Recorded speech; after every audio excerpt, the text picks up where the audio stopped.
I mean, you have J.D. Payne and Patrick McKay. They refuse to apologize. They just keep saying, "Oh, next season will be canonical." I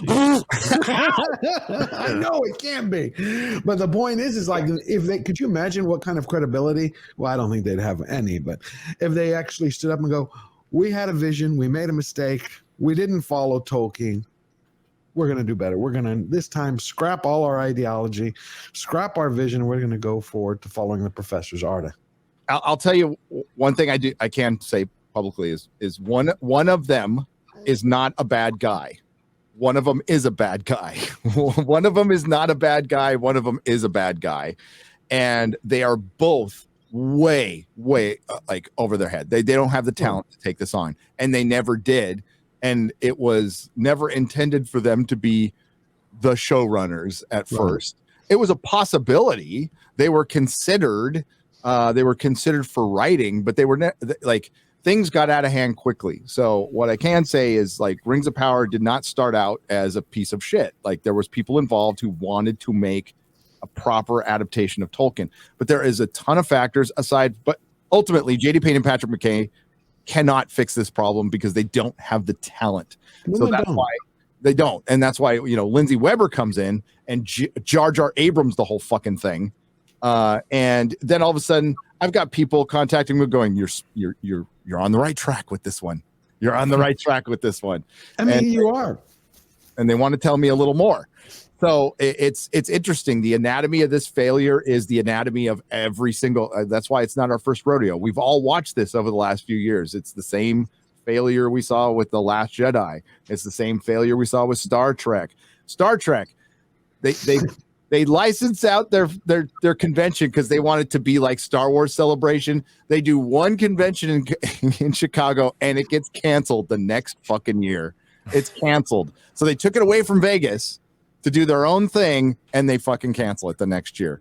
Why? Because nobody cares anymore, because you destroyed the franchise. Doctor Who has to go basically back to their modern George Lucas and their modern Luke Skywalker equivalent, and it didn't even move the fucking needle, because there's a point where apathy kicks in. So that's already kicked in for Rings of Power. They know it. They're completely shitting their pants. They don't know what to do because they can't fire J.D. Payne and Patrick McKay because that would be admitting failure.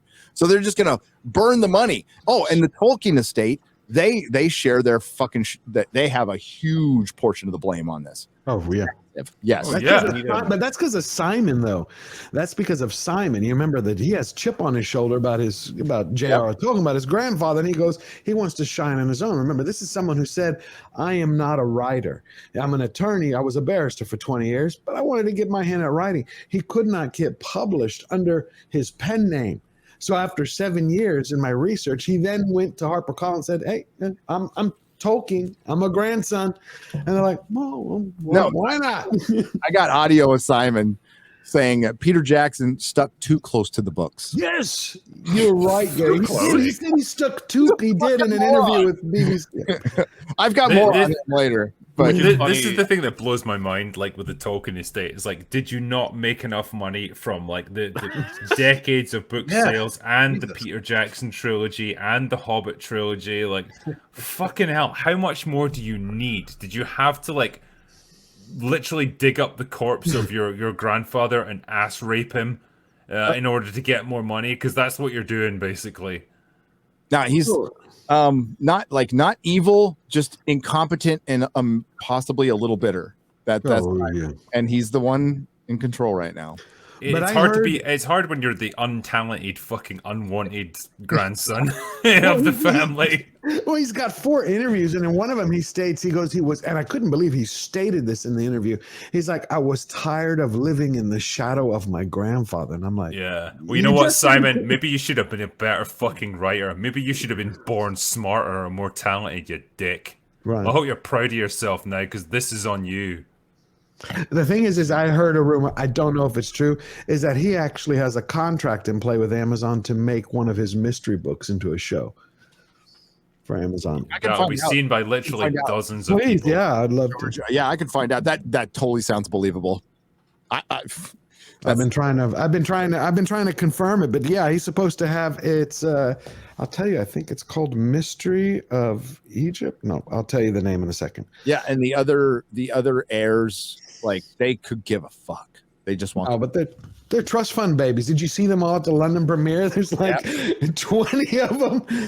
And well, there's one heir who like flamed out at makeup, effects, and costuming. Got like got a job on his name. Did it for a couple years and went, oh my God, it's work. It's hard. I'll just, I really, I can't stand people who just like, I can't get out of the shadow of my father who gave me this comfortable life and all these mansions and cars. I have to work every day. Jet. Yeah. But here's a question. Why? I know they have a 5-year contract with the estate, a 5-season contract with the estate. How do you move forward now that you've eviscerated your audience? There is, I mean, even normies aren't watching it. Yesterday it was released that it was in Parrot Analytics, number 5. The season ends up at number 5. How do you come back with no audience without going back to the drawing board and saying, we fucked up? You have to go back to the drawing board. You have to make changes behind the scenes, not do it publicly. But you have to then produce a fantastically written second season and hope that word of mouth is going to get you through. Okay. The other issue there is that the first season they had at least the sense of novelty and intrigue for the first 2 or 3 episodes before that sharp drop off in the ratings, and they won't have that intrigue and novelty at the start of the second. So I think we're already starting on the back foot. I think something like House of the Dragon is probably the best example I can draw on, where you had a lot of disadvantages going into that show. You know, the terrible end to Game of Thrones, the fact that people are pissed off at George for not finishing Winds of Winter, the general apathy towards like that Game of Thrones, universe. But they produced something that ultimately was well written, well acted, had a good cast. And it drew people in, and the ratings went up episode on episode as more and more people got bought into it. So it proves it can be done, but it relies entirely on quality. When everything else is against you, you have to stand on your own merits. Right.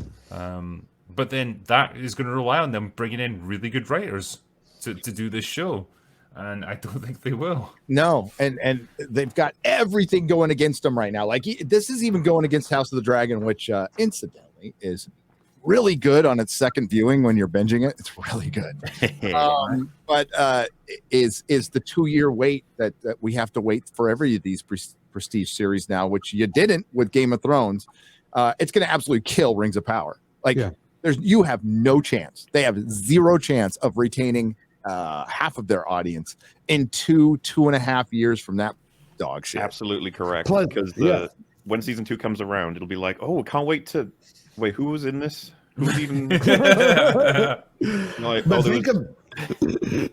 about it, it's even worse than that. Right when it comes out, not only does it go head to head with House of the Dragon season 2, but War of the Rohirrim comes out at the same time. So it's going to be a direct comparison because they can't say, well, House of the Dragon is something different. They're going to have Tolkien property going against, Amazon's butchering of Tolkien. Oh, what did Zaslav say in a little, sorry, Mahler, in just one little one-off sentence? We still have the distribution rights to Lord of the Rings. End of story. I loved it. On House of the Dragon, by the way, it's like the most, if they manage to maintain quality, the most interesting season would probably be any other than 1, because 1 is a big setup. And yet, I think it was a pretty genius plan. They probably knew that they have to set loads of groundwork, introduce loads of characters. It's like, how do we bind everyone to it? It's like Viserys was clearly like the heart of season 1. They worked really hard. They got a really good actor. Keeps us all in. Season 2 is going to begin with the beginning of the war. Like, imagine the levels of hype, the trailers, all the promotional stuff, and people are going to start to forget Game of Thrones. They'll just be like, nah, House of the Dragon's cool. I like it. It's nothing to do with Game of Thrones anymore, which was what they had to do. Really difficult. Meanwhile, Rings of Power, you're coming off Lord of the Rings. You've got everything's working for you, and you've burned it. Absolutely burned it. You got to restart again with season 2. Like you said, I imagine they'll get possibly half the viewership of the premiere for season 2, episode 1 is episode 1 for season 1. Yeah, and you remember Jennifer Salke? Oh, sorry, Gary. No, I just what I was saying was Jennifer Salke had stated before it came out that they would consider success to be one of 3 things. They win a bunch of awards, or the series, and this was one that stuck out at me. It would have to be number one for 6 months after season 1 finished. I was like, yep, not going to happen. It's already not happening. Yeah. It didn't happen on its third week. So you're right. I was told, I didn't catch that part, but I'd love to catch that quote. Yep. But I was told by 3 people that no, this thing needed to be Stranger Things. It has, like, as much money as we spent, Bezos was expecting Stranger Things, Game of Thrones. That's what he wanted. You're going to see House of the Dragon pulled Game of Thrones back into the top 10. It did. So, like, you're going to see House of the Dragon like hanging around in the top 20 for a long time, and that's what Stranger Things does. And Cobra Kai did it's been charting for months after it's over. Imagine how much better it would be doing if it was weekly. Right, yeah. Could you still believe, Gary, that Cobra Kai beat Rings of Power in the ratings? That's still hard for me to. I know it's Amazon's, but just the thought that they have Tolkien's name attached to it, that it beat it. I know. I mean, like, after watching it, I love it. I think it's great. But yeah, you have Tolkien's name attached to something, and you fail this bad, you should never work again.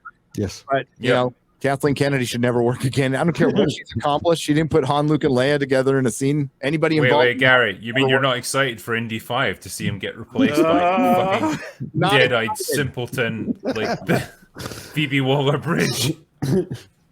Like, is she even a thing anymore? Like, she was a popular 3 years ago with Fleabag. Yeah, Fleabag was popular like a few years ago. She's done fuck all since then. Yeah. Just a note on House of the robot Dragon. in Solo, didn't she? So how about that?